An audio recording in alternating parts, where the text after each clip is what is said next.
This is the second video in a series of 5 in which you will learn how to make this animated and interactive infographic with Adobe Animate and Adobe Illustrator CC.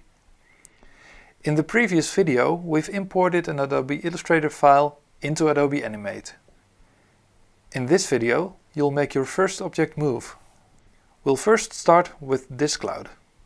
We're going to animate it in a continuing loop from the left to the right of the stage. To do this, it's very important to convert the cloud to a symbol first. Make sure you've selected the selection tool in the Tools panel.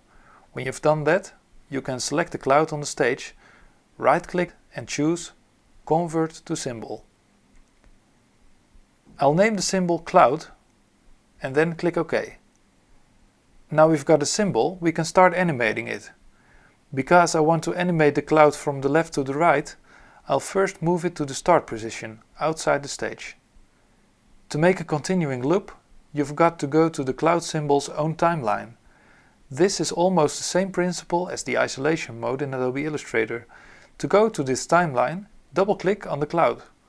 When you've done that, you'll see the symbol's own timeline.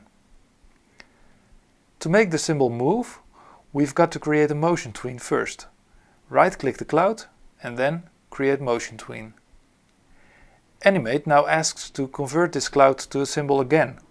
We could have done this before, but actually it's not really wrong to do it now. So just click OK.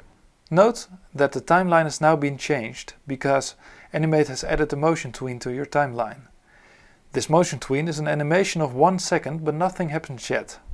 Make sure your playhead is at the end of the motion tween and now move the cloud to the right outside the stage.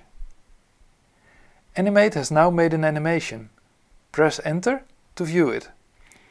As you can see, this is a very fast animation because it only takes 1 second.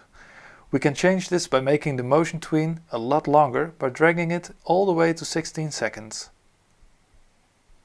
When you press Enter to view it again, you'll see it now takes 16 seconds to go from the left to the right. Click on scene 1 to go back to the main timeline, and you can now test this animation in the browser by going to Control, Test. This is the only way to see the animation loop. So, now you know how to animate something from the left to the right, we can start making rotations in the next video.